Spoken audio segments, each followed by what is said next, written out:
Hello everyone, সবাই কেমন আছো? আশা করি সবাই ভালো আছো, আমিও ভালো আছি। দেখো আমি একটু তৈরি হয়ে গেছি নিজেকে।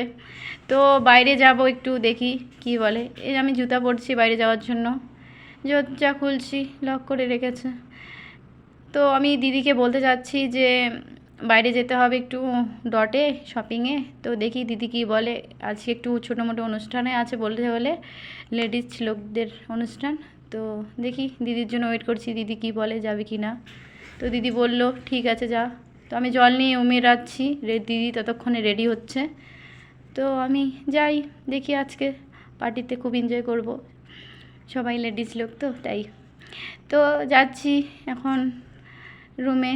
তো এই দেখতে পাচ্ছ দুটা দরজা খুলতে খুলতে কী আর বলি। জলটা রাখলাম, রেখে এখন দিদি ডাকছে, নিচে আসলাম। তো দিদি রেডি হয়ে গেছে, এখন আমরা যাচ্ছি ডটে কিছু নিতে। তো আসলাম, এসে দেখছি বন্ধ হয়ে গেছে, যেটার জন্য এসেছি। তো এখন থোড়া একটু কিছু কিনে নিলাম, আলাদা কিছু। তো নিয়ে আসলাম, রুমে চলে আসছি। দেখো আমরা কী নিয়ে আসছি, রুমে গিয়ে আমাদেরকে দেখাচ্ছি। তোমাদের দাদাভাইকে আমি কুলফি দিয়ে দিলাম, সে খাচ্ছে। এই যে আমার কুলফিগুলো এখানে রাখলাম, মেহেন্দি, একটু সর্ষে আর গরম মশলার প্যাকেট, এইটুকুই নিয়ে আসলাম।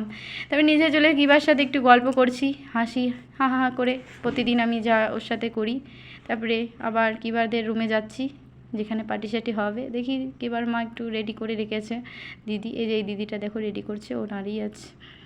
অনুষ্ঠান যারা বলছি ধৈর্য ধরে দেখো কি হচ্ছে আমাদের এখানে। আজকে দিদি আর দাদার অ্যানিভার্সারি, তো তাই আমরা একটু খাওয়া দাওয়া করছি। হাই যাওয়া হাই। তো এখন আমি রুমে আসছি, বর্গের জন্য দিয়ে দিয়েছে। তো ঠিক আছে, আমার আজকের এইটুকুই মিনি ব্লগ। সবাইকে ভালো লাগলে অবশ্যই কমেন্ট শেয়ার করবেন, কোনো ভুল হয়ে গেলে সবাই ক্ষমা করবেন। ওকে, বাই।